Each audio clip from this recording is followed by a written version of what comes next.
Joining me here today on Following the Gong, all the way from Cincinnati, Ohio, is Dr. Victoria Heasley. Thanks for hopping on with us today. Thanks for having me. I'm excited. I'm glad you were able to join us from the city of waffles. If you don't know what I'm talking about, if you ever get to Cincinnati, make sure you try the waffles while you're there. But, we're not here to talk about waffles. We're here to talk about adaptive medicine and your story. But I always like to, ask our guests, how did you first come to Penn State and find your way to the Honors College? Well, I actually grew up, so I'm from Pennsylvania. I'm from around Pittsburgh area. And ironically, I grew up Penn State fan. My family had season football tickets, went there all the time. And I was actually convinced I wanted to go somewhere warmer for college. I was like, I'm not going to Penn State. There's too much snow because I obviously grew up with lots of snow. And then I remember actually when I was doing all the college tours around the country, I still fell in love with Penn State. And then the thing that really made it for me was actually being able to be a part of the Honors College because I liked that, kind of the smaller feel, but in a big university with all the perks. And so that's really what sold it, even though I was convinced I wanted to go somewhere warmer. Well, I mean, if you got to spend a summer here in Happy Valley, you can get some of the warmth and sunshine, Yeah. but it's pretty much like May through August. so if you ever get to spend a summer session here, you may get to. But I'm glad that you ended up, kind of taking that path and, continuing the family tradition. But speaking of paths, what drew you? You were a biomedical engineering major. Did you always have designs on engineering or medicine? What was your academic interest? How did you find that? I think since I was like 3 years old, I actually always said I wanted to be a doctor. Like I was playing doctor with my stuffed animals or my toys. But then actually starting in like high school, I loved like building things. I always did as a kid, but like in high school, I really loved math and physics. And I remember some mentors and teachers at that point said, you should really consider engineering as well. Also, my dad's an engineer, but I was trying to ignore that fact until, he and some mentors told me to consider engineering. And so then it kind of started making sense to me because I started talking in high school even that, there are some physicians that work with engineers all the time, but they don't really speak the same language. And so to me, it kind of just made sense. I had this like kind of like click light bulb moment, like, oh, I could just do both. I could speak both languages.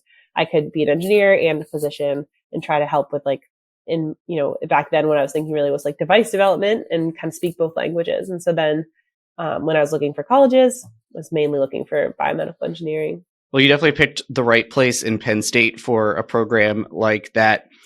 Now, I know engineering is, no matter which discipline you pick, it's pretty demanding. It takes up a lot of your time, but you still found time outside of the classroom to seek out opportunities for the C in our mission statement, creating opportunities for leadership and civic engagement. So tell us about life outside of the classroom for a bioengineering major. Yeah, I did spend some time, outside classroom still working with the engineering college. I helped a lot of students when they're coming in, they do like basically a big freshman orientation for engineering. And at the time, it was called like the Engineering Orientation Network or EON. I don't think that's actually still a thing, but it was a huge undertaking as kind of working with a lot of upperclassmen engineers and helping prepare like all year basically for when the new freshmen came and helping that orientation. And so, definitely outside the classroom, but I still always stayed true and hung out with the other engineers, I would say. But then I think a lot of other time was, I think what Penn State has great opportunities is volunteering, anything, right? That you can volunteer and you can find anything you're interested in to volunteer. But I spent some time volunteering at the hospital because I wanted to see, if I liked that clinical component and liked helping out patients and things. So definitely, I know Schreier's helped me get into that position as well, which I'm very thankful for. Definitely a benefit of being in the Honors College, some of those connections and having that thing. It can open some doors. Doesn't always. It's not a guarantee, but it definitely can help open some doors for you. Yes, definitely. I honestly, I remember like saying to like people considering coming to to Schreier. I was like, I feel like you just have the opportunities maybe that you wouldn't have other places, right? Or you have opportunities at Penn State that other students wouldn't have because of all the connections. Absolutely. Now, I was wondering if you could talk a little bit about like what was your volunteer experience like, presuming that was at Mount Nittany Medical Center? Yeah, I spent a lot of time in the emergency department there, and as an undergraduate, I literally would help transport patients from the emergency department to different parts of the hospital, and I feel like that actually gave me opportunities to one, just like talk to patients. And I know that sounds crazy, but like that's a skill that is very important, obviously, when you go to like med school and everything, but just being able to, talk and develop those skills. But I think what I actually remember liking and learning the most from was because I'd be volunteering there. And so a lot of the nurses and other physicians started to, recognize me, know who I was. And so then like if there was some downtime, they would pull me in and teach me things. So I think I got more than just transporting patients. I certainly got that experience and getting those kind of little bit of like teaching moments from those staff. And I really do appreciate that because I think that helped me a lot from the clinical standpoint when I got to med school, just having that little bit of edge, I would say. That's awesome. In Mount Nittany, hopefully you haven't had to go there if you're a student here, but it's right around the corner from Beaver Stadium, so it's not like you're going very far at all. So it's right there, over past the tailgate fields. Now, you said you were in the emergency department, and just to jump ahead a little bit, obviously you are in adaptive medicine, physical rehabilitation, that sort of thing. So how did you start to, like, how did that emergency department experience influence that decision later on? I think the emergency department was a great place for volunteering from the standpoint, I didn't know, I'd never been in a medical field at all when I was obviously an undergrad. I didn't have any exposure to that. So it was really helpful to see a very broad patient population, right? Anything from someone was in a car accident and had trauma to someone who had, the worst headache of their life, really very vast types of patients. And so I think that was really just helpful to get that broad experience. Obviously, when you go to medical school, you get really thrown into so many different specialties. And that's really where you get to kind of figure out what type of doctor you want to be. So I think mainly medical schools where I found the specialty that I want it to be, which is the whole point.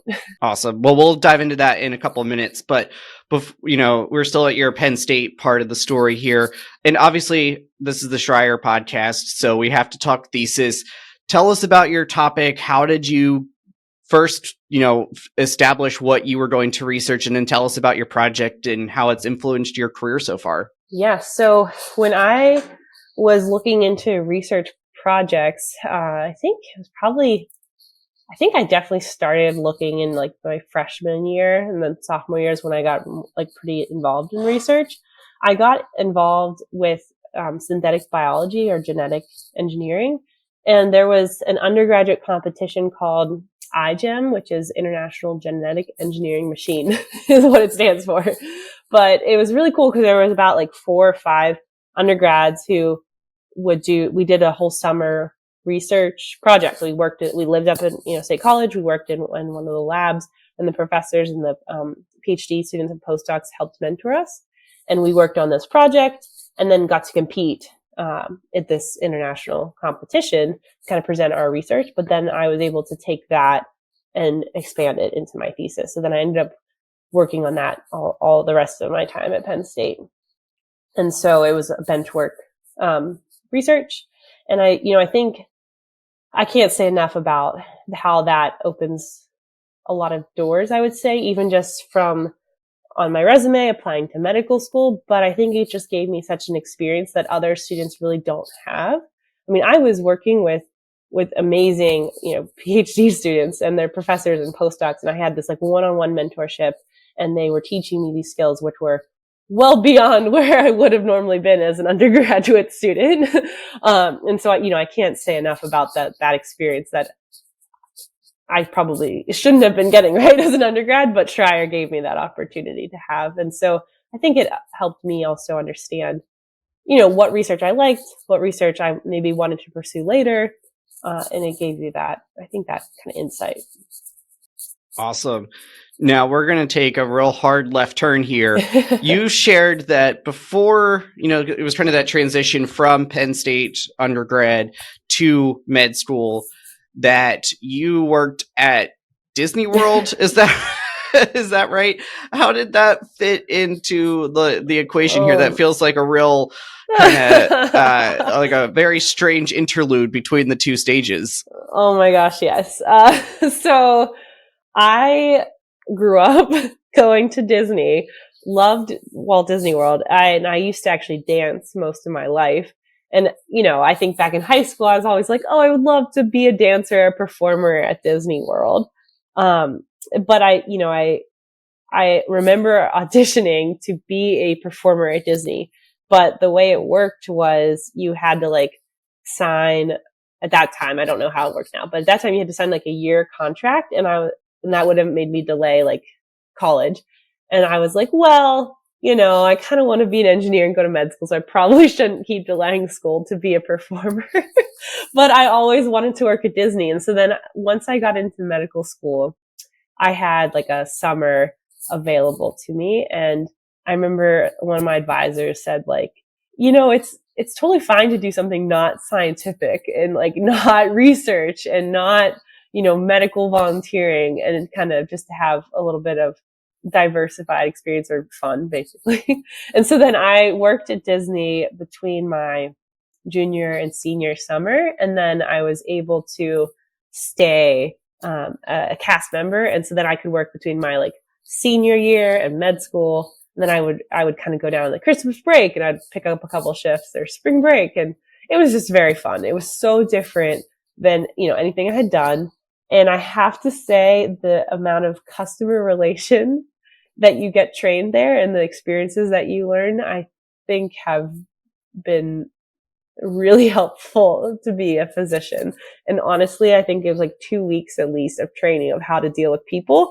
And that's more than training I've had any other time. I had a past guest. I think it was Dr. Eric Gibney, a past episode you can check out when you're done watching or listening to this one.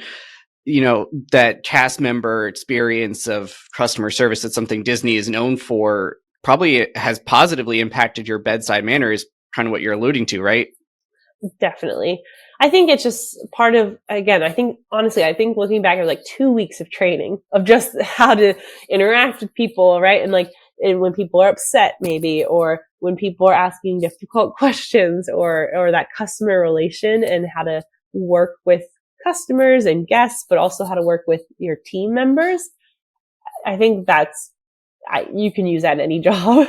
And I think it definitely helps in difficult situations from a medical side too. And I remember I would definitely draw back on some of those experiences in teaching at times when people were asking me difficult questions, and just having to, just put a smile on your face, right, and make the magic happen.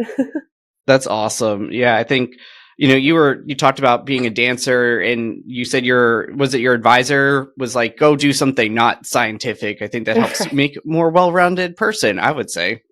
Definitely. I mean, because I chose to just do Disney in the summers and things, I obviously couldn't perform, because I just worked at Magic Kingdom, and I worked on Main Street, and it was totally different. I never worked anything like that. I worked in the store, the Emporium. And so, I'd never done anything like that before. And it definitely, you met a lot of different people, and a lot of people from around the entire, around the world. And I think it's nice to kind of put yourself out of your comfort zone a little bit. Absolutely. And if you're not familiar, that is when you go to the Magic Kingdom, you have to go through Main Street. There is no way around that. That is the entrance to the park. So you were seeing everybody. I was seeing everyone. And I think some of the fun part too was even just the other cast members. I mean, I remember getting close to some other cast members from England and Australia, and just learning about their, how they grew up was just really interesting and really unique. I don't think I would have met them otherwise. That's great. And, so you're doing these during your summers, and concurrent to that, you have to figure out which med school you're going to go to, right? So you're taking these steps, you're volunteering over at Mount Nittany Medical Center. You're also applying to med school. So walk us through your process of which schools you were applying to and ultimately how you decided like which was the right one for you, so that current students who are in a similar place, whether it's med school, law school, or some other kind of post-secondary education, so that they can think about the factors that are important to them in making a decision for another educational institution, whether that's Penn State continuing or somewhere else. So I was actually a little bit of a unique situation because I applied to Penn State Medical School as early acceptance. And so the way it worked was during my sophomore year, I actually applied to Penn State Medical School and interviewed and did the whole process where, I visited the medical school. I interviewed with the physicians there and their, college and deans and everything. And then I was offered a spot. And the way that worked for me actually was, it was actually through, Schreier. They did this like early acceptance. I think only 2 people, there's 2 spots. I still had to take like my MCAT test. So I had to get like a certain score on that, and I had to keep a certain GPA. But for me, it is different. It was different than some of my peers who were applying to a lot of different schools. I do have to say I was very, very excited and honored to have that early acceptance, because it did take some of the stress away of having to apply to, 20, 30 schools and interview. And obviously I liked Penn State Medical School. So, it was my first choice anyway. And that's why I did apply, for the early acceptance. So I was very fortunate from that standpoint. Awesome. So what advice do you have for aspiring med students to succeed, whether they go elsewhere, but particularly if they end up staying kind of in the family, if you will, at the College of Medicine down in Hershey? I think I've kind of sat on different committees, right, with the application committee for students coming into medical school, and then even down the line from medical school to residency to fellowship. So I've seen the whole process. I've been on the other side, and I've been through it, obviously. I think one of the biggest things is staying true to yourself. I think there's so many things out there, whether it's on blogs or social media, or, people think that, I have to do this to get into medical school, or I have to have this on my resume, or I have to, complete this research and this and that. And I think as long as we can tell, like on your application, that you're passionate about something, I think that says a lot. And so if you are passionate about, for example, volunteering at an animal shelter, that's fine, right? It's not volunteering at the hospital, but if we can tell that you're passionate about something and you've really committed to that and you're working towards something, I think that's one advice I would give. I don't think necessarily I was given that per se, but I think that can speak volumes about yourself and who you are. Excellent. And what about once, you make that decision, you get accepted, what are some strategies for making it through the rigors of med school that you would have for future doctors? It's med school is tough. I think something that I would give advice for is when you say you are interviewing for med schools or you're trying to find your place, I think trying to find where you feel like you fit in, because the people, so your med students, your other classmates, I think are what helped me get through med school, is by having those friendships and having people support each other and not being competitive or cutthroat. And instead being like, that's why I liked Penn State med school, to be honest. But really that community feeling and everyone supporting each other. And I think, my advice would be is to, find that school where you feel like, hey, these feel like my people, or I feel like very comfortable here, because I think that will help you, feel like you fit in and find that group of friends and be able to study together, right? And go take coffee breaks and asking each other questions when you get confused in class. And I think that's the thing that helped me get through. And my friends from medical school would say the same thing. But, I think you have to have that camaraderie and that community for sure. Awesome. So it goes, same could be said for Schreier here in undergrad, and then for med school, or similarly for other post-grad programs, or even just if you go straight into the world of work, finding that community outside.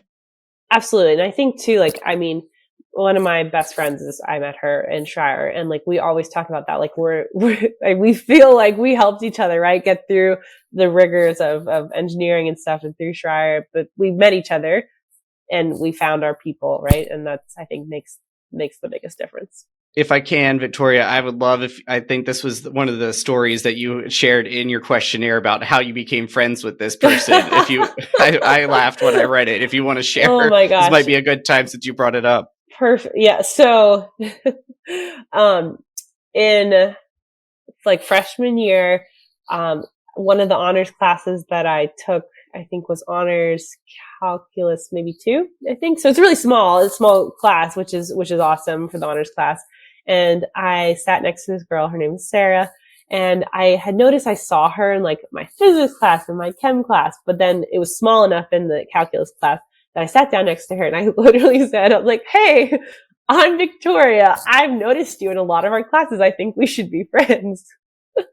And what's really funny about that is that she's like very, she would say that she's very introverted, and she thought I was like crazy for saying this. And she's like, "Oh, I'll never see this girl again after this semester." And then, well, we've been friends ever since. So I think we've made it at least 10-year mark of friendship, and she's still one of my best friends. So she didn't shake me. A common theme on this podcast is sometimes you just have to ask for things, and that can include friends. So I think that's a great story, Victoria.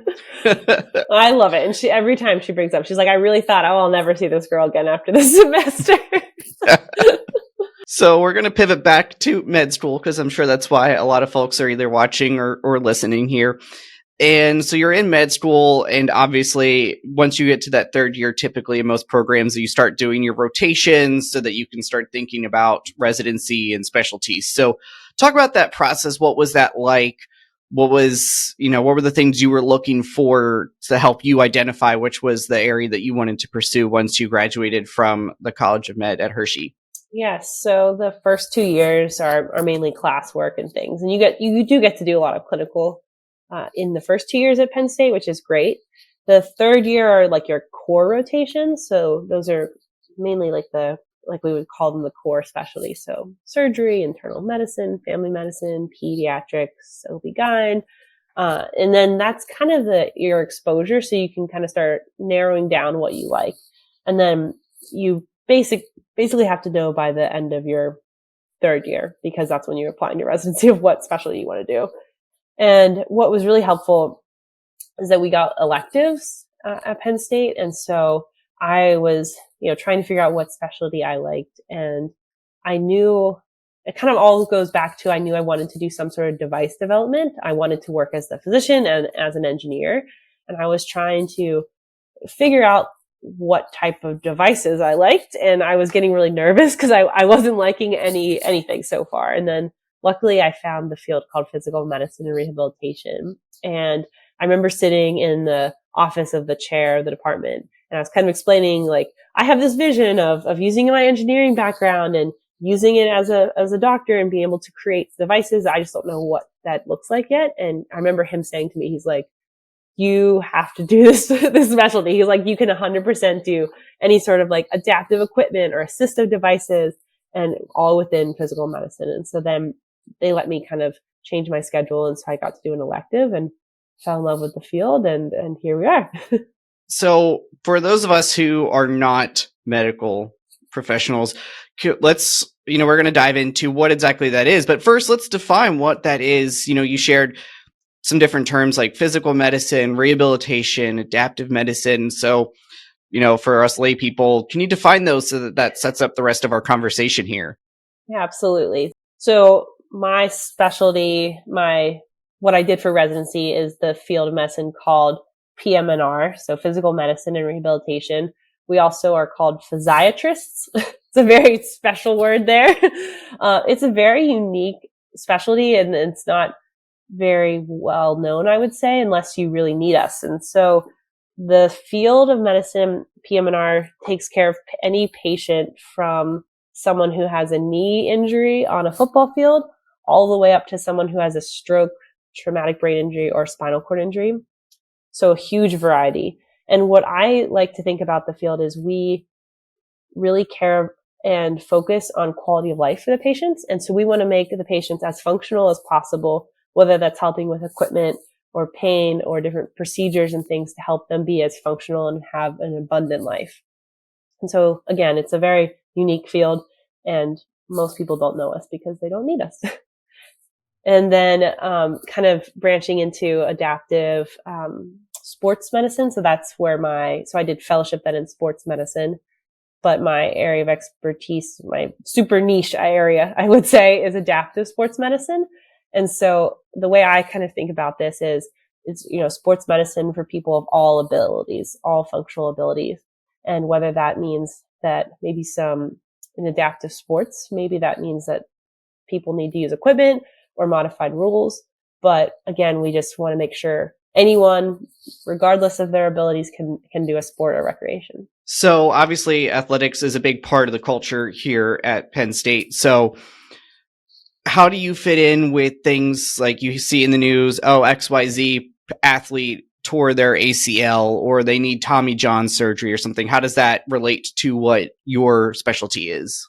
Yeah, so because I did my residency and then I did fellowship in sports medicine, I am one of those sports medicine physicians here at UC.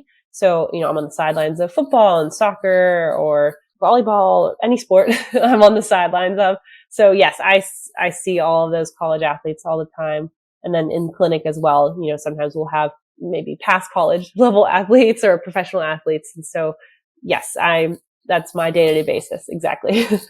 So let's start kind of in the clinical setting first. So what is this is always a silly question, what's a typical day like, but what's an average day in the hospital or in the offices for somebody in your specialty? Yeah. So unfortunately, every single day of my week is very different, which I like. And that's partially why I kind of chose the position that I have.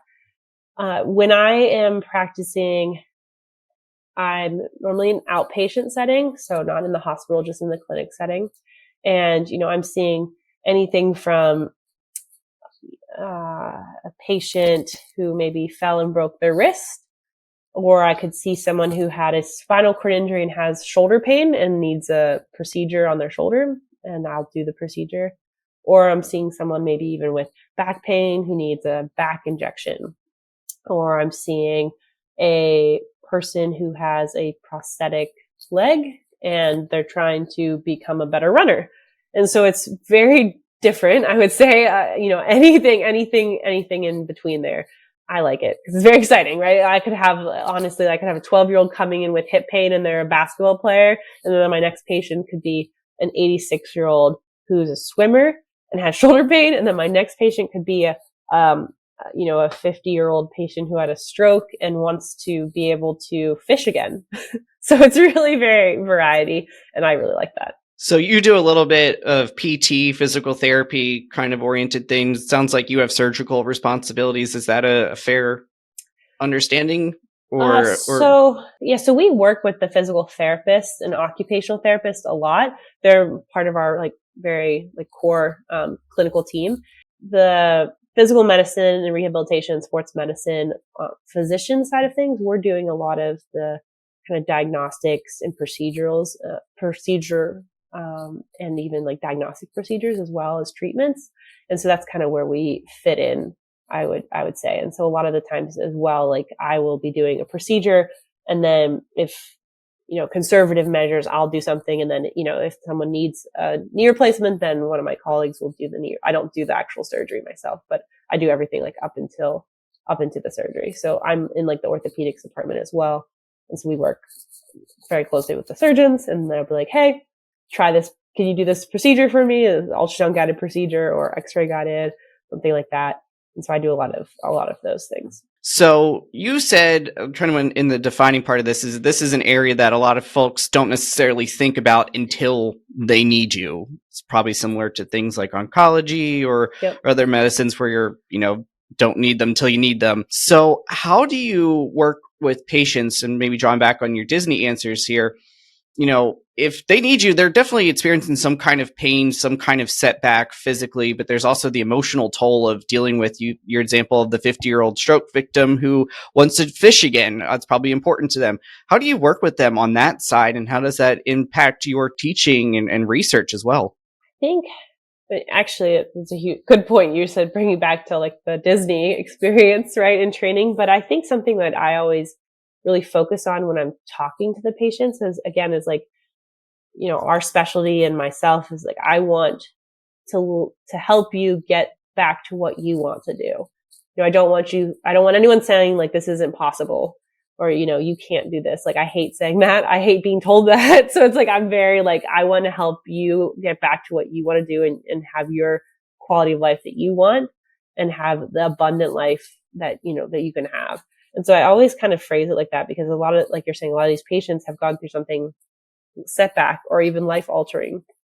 And, it's really nice because I think we get to be able to build those relationships with the people, with our patients, and help them, see that maybe life is different now, but that doesn't mean that it's worse. Maybe it's even better. And then really trying to build those relationships and then helping them get back to what they want to do, or maybe even find something new to do. And whatever they value in their life is what I want to help them get back to. So I mentioned that you teach, and you had that, like your CV, you have teaching experience and responsibilities. And I want to know, like, how do you become a teaching physician? Like, how does that work? How do you learn those skills to be able to help train? I think you work both with undergrad engineers as well as with med students at UC. So how did you learn that skill set on top of all of your medical knowledge? I think it's I mean, I don't think I never had any classes per se, or like formal education and of how to be an educator. I do think from the standpoint of teaching medical students, and now, obviously now I teach residents and I teach fellows, I think a lot of that is very experience based. And, what I always try to ask them, especially the med students and the residents, like, hey, what are your learning preferences? Like, are you a visual learner? Do you like to see videos, or do you like more of an explanation? And trying to understand because, they're all adult learners, and those types of skills and those types of learners, I think, change. And so I always try to meet them where they're at and see what works for them. And then I try my best to kind of alter and see where I can go from there. But I think it's really nice from the medical student and the resident fellow. A lot of it is they're learning clinically, and they're learning how to be the type of doctor they want to be. And so a lot of it is us just having discussions, and me showing them sometimes how I do something and teaching them how to do it. And then a lot of the time is they're doing it, and I'm just making sure that they're doing it correctly. So I think, that's a very different type of teaching and type of being kind of more of a mentor, I would say, and teacher. And then from the standpoint, so I'm part of my position is I help teach the capstone courses here for the biomedical engineering students who are the undergrad. And luckily I had experience actually when I was at Penn State Med School. I helped teach with another professor and be one of the mentors for the capstone projects there. And so I had that experience even as a med student. And then I kind of carried that forward and continued doing that here throughout my training of residency and everything. And then they hired me on to help more formally. And so I think that's still, obviously, I'm still learning and growing from that standpoint, but I absolutely love it. You mentioned earlier in our conversation that you're on the sidelines at the Bearcat, volleyball, football, basketball. How do you approach your work with the athletes and UC athletics versus your clinical work with community members in the Cincinnati area? I think sometimes it's, different regardless of if it's a student athlete or if it's someone, in the community. A lot of it is understanding what their goals are, right? Like if someone has a knee injury and they're coming up on a really important game, right? And it's like having those discussions of like, okay, do you want to push through this? And if you do, is it safe for you? And having that like kind of like risk benefit kind of discussion, and then pursuing options, right? Can we like treat this? Can we do an injection? Can we try to help you be the best athlete that you can be for whatever your goals are. And I think I have the same types of discussions with people who come into clinic, because sometimes, people will be like, hey, I have this foot pain, but I've been training for to run the marathon, and it's coming up in a week, and I'm going to run this marathon regardless of what you tell me. And so it's, really just having to have those discussions with people and what their goals are. And, I never want to just tell someone like unless it's really dangerous, but I want to have those risk benefit discussions and having those patients having that informed decision, making ability for themselves, but then, me helping them become the best athlete that they can be and be safe. And so it's really a lot of discussions. I'll say that much.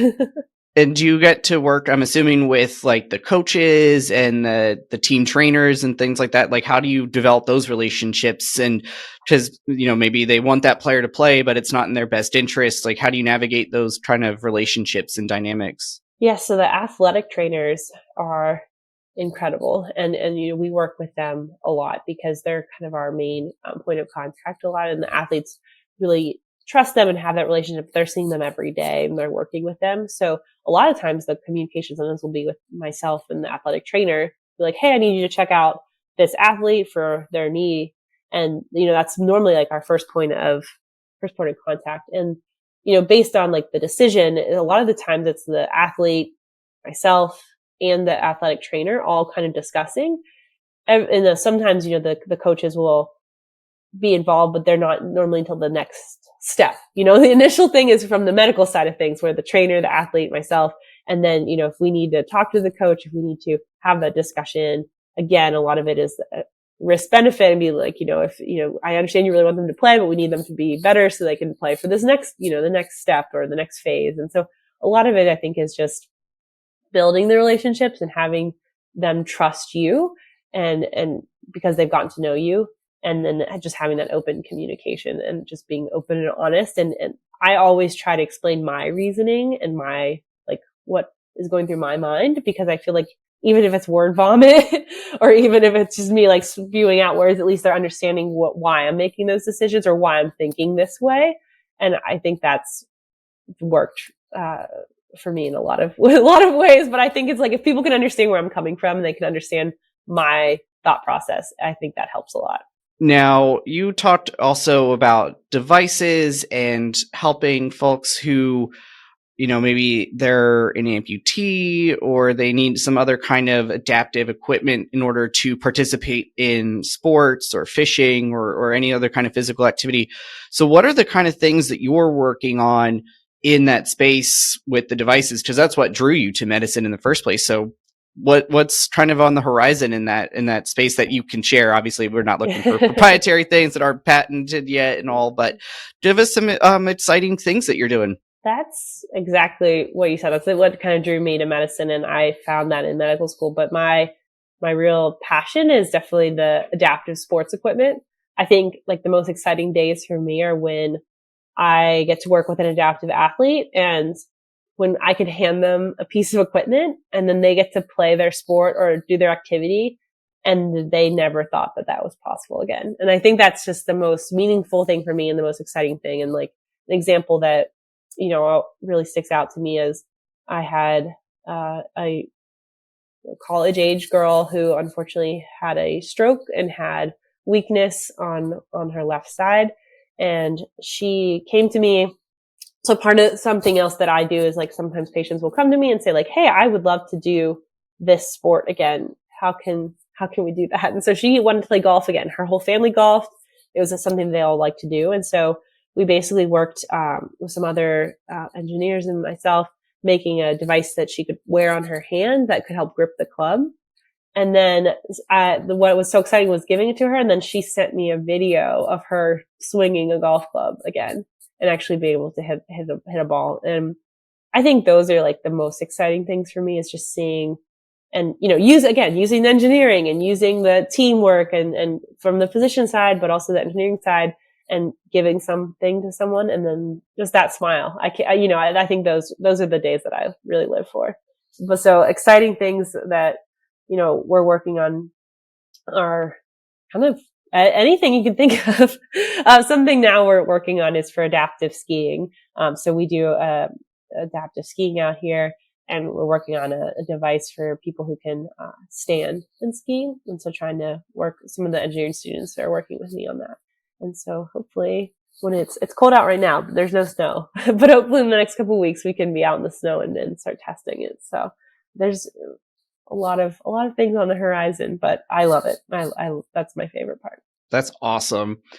Now, Victoria, what skills could scholars who are interested in doing something similar to you, whether that's as an engineer specifically, as a physician, or kind of in that orbit of sports medicine rehabilitation, what can they be doing now as a Schreier scholar to set themselves up for success 5-10 years down the road in this field? I think if you're interested in sports medicine, adaptive sports medicine, Penn State, they do have some adaptive sports teams up in the State College area. And I think, even if you're just interested, just wanting to know what adaptive sports looks like sled hockey, for example. So people who can't, who maybe have to sit to play hockey, they use sled hockey. I think that's up in State College, but there's a lot of different opportunities just to see it. Even if you just go to watch a game, it's really cool. And at least it gives you the exposure. But even if you're interested, a lot of those teams and adaptive sports need volunteers. And so I think that's just a way to get exposure. And I think if you're just interested in general in sports medicine, I think looking for big events, they always need volunteers, whether it's with working marathons. I know Cincinnati, for example, we have the big Flying Pig Marathon. And so I know, it's really common and an easy way for students just to volunteer, regardless if you're handing out medals or just helping organize things in the medical tent. You really just get that exposure and just to see if you like it. I think that's a huge thing, is just being around sports medicine, being around sporting events, being around adaptive sporting events, and just seeing if you like it. And if you are interested, I think that's a good way to start. And a shameless plug, not affiliated with any of these, but if you're in State College in the summer, there's obviously typically the Special Olympics here in the summer. There's the Happy Valley Triathlon, Ironman, something. I don't remember the exact name. You can look it up. We had it last summer. I know it's happening again. So great opportunities if you're here in the summer or wherever you call home during the summer. I'm sure there's plenty of opportunities too. Yes, most major cities now have adaptive sports programs, which are, and most major cities have marathons and things like that. So there's always opportunities to volunteer. Well, perfect segue there with volunteering. So in addition to being a faculty member, a clinical physician, working on the sidelines for the UC Athletics, you also managed to find time to start a nonprofit that leverages your expertise. So walk us through the whole thing, like why, how, navigating, red tape, 501c3s, all that stuff, and what you're working on in that space outside of your day job. So my colleagues and I, or they're honestly some of my best friends, but we had realized that we were all, this was before COVID actually, so a couple of years ago, we were all kind of starting to meet each other in the Cincinnati area, and we were all interested in adaptive sports and recreation. And, I was really focusing more on the equipment side of things, and some of my friends were more working on helping start teams and helping start opportunities. But we were all noticing that we're all interested in kind of doing our own thing, but they all overlapped. And I just remember saying, this is silly. Why don't we all just work together? I feel like five brains are better than one. And it makes sense just to combine forces. And so then we started meeting and developed our nonprofit. It's called The Bridge Adaptive Sports and Recreation. And then COVID happened and the shutdown happened. Now, I still had to work as a physician. However, a lot of other things were obviously closed. And so we had a lot of time for virtual meetings. And the reason I bring that up is because we had a lot of time to do our bylaws and work on the paperwork and work on the filing for the nonprofit status. And I took that part, took large role in that part. And let me tell you, I wanted to pull out my hair many times because that paperwork was ridiculous. And I swear it was like a 60-page instruction manual, how to fill out a 40-page application. And I don't want to ever do that again. But we did it. We successfully made it. And then, after the shutdown, ended, luckily the bridge has continued to grow in the area. And so we're kind of the central hub for all adaptive sports in this area. And there's a lot of teams that we're partners with. And then we've started a lot of our own programming in the area. And so, our big goal is we just want anything to be possible. And, it doesn't have to be easy. It just has to be possible. That's what we say. And so we just want to bring as much opportunities for anyone, any person with any abilities to find their sport or their recreation and just make that possible for them. So we have a lot of fun activities out here, a lot of teams. And I imagine that there are, if you end up in Cincinnati and you're interested in this, great way to plug in. And, I'm sure there's probably similar groups in other cities that are doing similar work, but that is really cool, Victoria. Thanks. I think that's, like I was saying earlier, my, excitement when I get to see people do a sport that they maybe thought wasn't possible and give them that piece of equipment. I think similarly, I get so excited when, we have an event. For example, we do like the adaptive skiing I was saying, or, we were doing some adaptive soccer, and seeing the people come and they're like, oh my gosh, I found my sport. And, just like being able, like, that's another time that I just get so excited, because it's like, that's exactly what we were trying to do, right? We wanted to build that sense of community, and we wanted people to find their sport and find the activity that they want to do. And that's what I love to do. Where, you're helping people, where do you see your field in this space with adaptive medicine in 10 years from now? Yeah, I think adaptive sports medicine specifically is certainly getting more popular. And I think a lot of the, research now is looking at a lot of like common injuries, and we want to be able to prevent those injuries. But what I'm excited about is, I think now we're starting to look at, equipment, and how can we modify equipment or build better equipment to help reduce injuries. And that's something we're definitely starting. And I think that's definitely where the field will be going, which will be awesome, because, we have to look at all athletes, regardless of abilities. And there's a lot of research, I think, with certain sports, but I think we're definitely expanding now in a lot of the adaptive sports teams and, so Paralympic teams and things like that. So we're be able to looking at their injuries and how can we prevent them from happening. Definitely. That makes sense. The best way to help an injury is to make sure it doesn't happen in the first place, right? Yeah, exactly. And, I think, we see that in a lot of different sports and all the research of, what different protective equipment can we do to prevent injuries. And so there's just so much that we can continue to learn and continue research. So.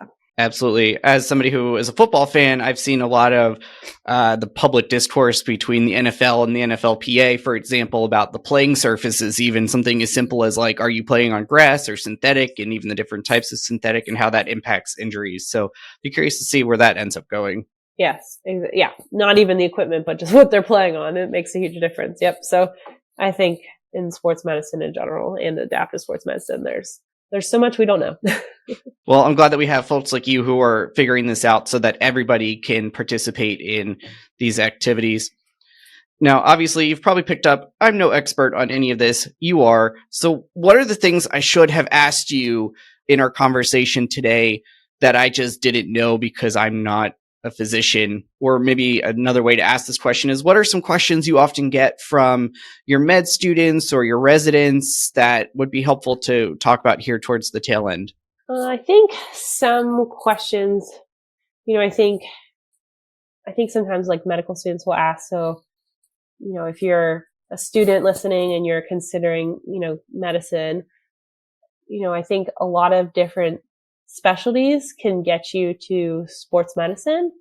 And I think that is what makes it unique and makes it interesting. So like a lot of different specialties can choose to do fellowship in sports medicine. And I think, a lot of the students will ask, like, I think, each specialty brings its own, perks and benefits and strengths. And I think that's what's been really interesting to see, because a lot of my colleagues are not from PM&R background. Some of them are from emergency medicine background or family medicine or internal medicine background or pediatrics. And it's just so nice to all work together because, again, we all have our own strengths and our own kind of, way we approach things and our own training. And so I think just keep that in mind if you're going into medicine, that you are going to be working on teams with people with many different backgrounds, but that's what makes it stronger. That's what makes it better. And, you never are going to know everything. And so I really like when I have people around me that I can ask questions to and that I can work with. But I do think that's like a common question is like, how do I get to sports medicine? Or like, how do I become a sports medicine doctor? And the answer is there's a lot of different ways and there's no right way. All of them are great. And you're going to work with people with tons of different backgrounds. And that's what makes it really cool. Great. Now we're going to do our kind of wrap up reflective questions here, Victoria. So here's a chance to brag. What would you say is your biggest success to date so far? I think where I find the biggest success is I do think the starting and being a co-founder of the Bridge Adaptive Sports and Recreation, just because it's something so different. I never thought I would start a nonprofit. And I think that's what I'm probably most proud of, just because I can see firsthand how many people it impacts and how many people were, getting out and getting active and finding friends and finding community. And so I think that's the thing I'm most proud of, and definitely my, blood, sweat, and tears went into it. And, I think it's really awesome to see the outcomes of that and see where it's going, because we're expanding much quicker than I expected. So it's a good problem to have, but I'm excited to see where that goes. Great. But on the flip side, what would you say is the biggest transformational learning moment or mistake that you've had, and what you've learned from it? I think something that sticks out is in medical school, you have to take several step exams, step 1, 2, and 3. And those exams are like the big exams that your score helps you determine like what type of specialty you can become and how competitive you are. And, I remember currently step 1 is like only pass fail. But when I was in med school, it was like, you got a score, and that score really like determined a lot of things. And I remember I passed the test, but I did not get a score that I wanted. And, at the time, I think I felt like such a failure, and I felt like I couldn't do maybe what, I was worried. I was worried that it was going to limit me, and I was worried that, what's this going to affect my career and how am I going to overcome this? But I think being able to find the right mentors and kind of almost turning it as motivation and showing like, I'm not just a number, I'm not just a test score number, and like my application and me as a person is not just dependent on that number. And I think that took me, it took me a while to kind of overcome that, but I didn't let it define me. I think at first I did, for sure. I remember being really upset and really concerned and feeling like the world was ending. But, finding the right people and the mentors to be like, this doesn't define you, and this is not going to end your career. But, in that time, I think you obviously think of the worst case scenario. And so I think just reflecting on that, and, it did not obviously inhibit my career, but at the time, in the moment. And I think that's really common. I remember having a similar moment to that in undergrad too, with a grade in one of my engineering classes. And I think, students who are listening, like, I think that's easy to let your mind go to that place, but you're not just a test score, and you're not just, a grade, and it doesn't have to define you. That is a really powerful insight, especially for the audience for the show, our Shire Scholars, where there is definitely that self-expectation of excellence, and it's okay to make some mistakes along the way. Yeah, and I think the best thing too, right, is finding someone that you trust, whether it's a professor or a counselor or, a mentor, and to kind of help you kind of snap out of it, right, and realize that this is not going to define the rest of my career, even though it truly feels like it in the moment. I know I definitely felt like that, but sometimes just having that kind of snap you out of it. Now, Victoria, you've mentioned mentors quite a few times. That's how you said you approach your teaching is really in a mentorship style. But how do you specifically, like, what does mentorship mean to you? How do you find mentors, and how do you mentor those who are following in your footsteps? What kinds of advice do you have for students in this space specifically? I think finding a mentor, or even, being or trying to, I'm not definitely not perfect, but me trying to be a mentor. Something I always try to approach it is being just open and honest and even vulnerable at times.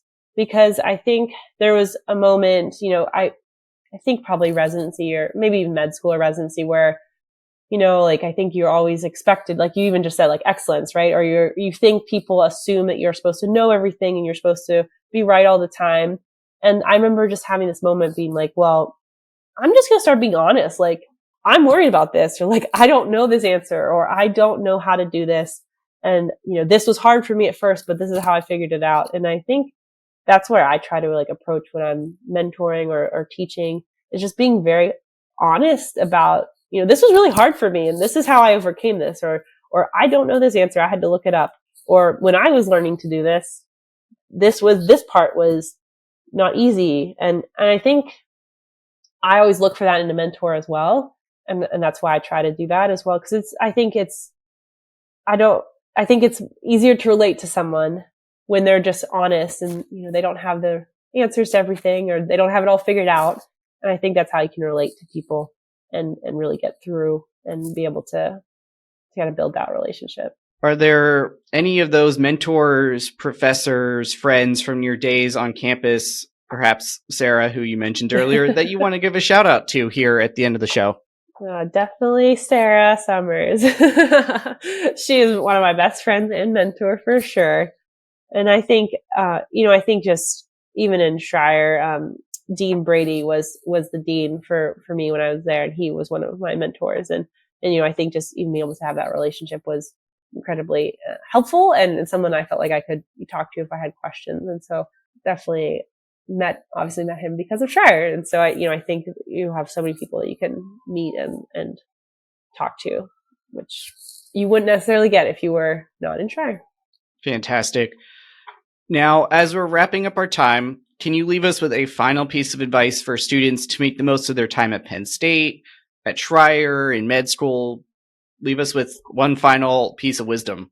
Piece of wisdom that someone gave me, and I really try to stick on to this, but as you are, deciding maybe if you're going to a career, or if you're going to postgraduate school or med school, law school, or whatever you're doing, or when you become a doctor and you're trying to figure out what specialty to choose, someone told me that, you can be as objective as you want. And I like to be objective. I like to have spreadsheets and, scoring system, but that gut reaction of like, if you feel like, hey, like I kind of found my people, or I feel like I fit in, and that's like stayed with me. And I would say, like, I think it is really, there's something to be said about that, like that initial reaction and your gut reaction to something, because if you feel like you fit in and you found your people, that's great, because you're going to spend a lot of hours a day at work and you want to be happy with the people around you, and you don't want to be miserable. So I think I've really kept that in a lot of stages of my life, and be like, oh, like I had this like good feeling and I felt good vibes. I know that's kind of lame to say, but it really makes a difference, because you want to have fun at work and you want to enjoy your time and you want to be surrounded by positive people and people that support you and lift you up. And so I think hang on to that, whatever you're deciding next steps. I think that's a huge thing to look for. That is really important advice, Victoria. The vibes absolutely do matter. You're around your colleagues almost as much, if not much, even more than your family and friends. Yep. So it is crucial to be around people that you like and feel comfortable with. So excellent point. How can scholars, if they want to continue this conversation and pick your brain further, how can they connect with you? I would love that. Probably the easiest way is on Instagram. You could always like direct message me, then I can email or whatever. But I have a professional Instagram. It's Adaptive Sports Doc. And so just Adaptive Sports DOC. But also LinkedIn, Victoria Heasley on LinkedIn. I feel like those things are very easy for me to actually see quickly, message wise. Awesome. Meeting the students right where they're at between LinkedIn and Instagram. I love it. Now, finally, the hardest question I have for you today. If you were a flavor of Berkey Creamery ice cream, Victoria, which would you be? And as a Stoller alumna, most importantly, why would you be that flavor?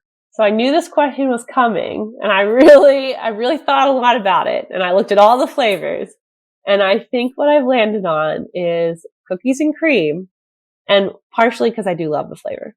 But the reason I think it's good is because it's kind of vanilla ice cream, right? So I feel like sometimes I feel like I'm kind of vanilla boring, but then there's a little bit of pizzazz in there with the chunks. And so that's why I think I'm cookies and cream. Self-awareness is important, and I think you've zeroed in on knowing yourself, right? I think that's a great choice and a good rationale for your flavor. I don't know if we've had any cookies and cream before. I think 60 some episodes in, I think you may be the first one. I'll have to go back and check, but I think you may be the first one to claim like a staple flavor. So kudos. Thanks. Dr. Victoria Heasley joined us from Cincinnati, Ohio today here on Following the Gong. I learned a lot about sports medicine, adaptive medicine, helping everybody being able to participate in the physical activities and sports and games that they want to. If you didn't know a lot of these things before, I hope you similarly learned something too. I appreciate all of your insights and taking the time to join us virtually from the city that brought us our former quarterback, Sean Clifford. Rep one more sports reference here for us. So appreciate your time and all of your great insight today. Thanks for having me. And please feel free, anyone listening, please feel free to reach out. Always happy to answer questions.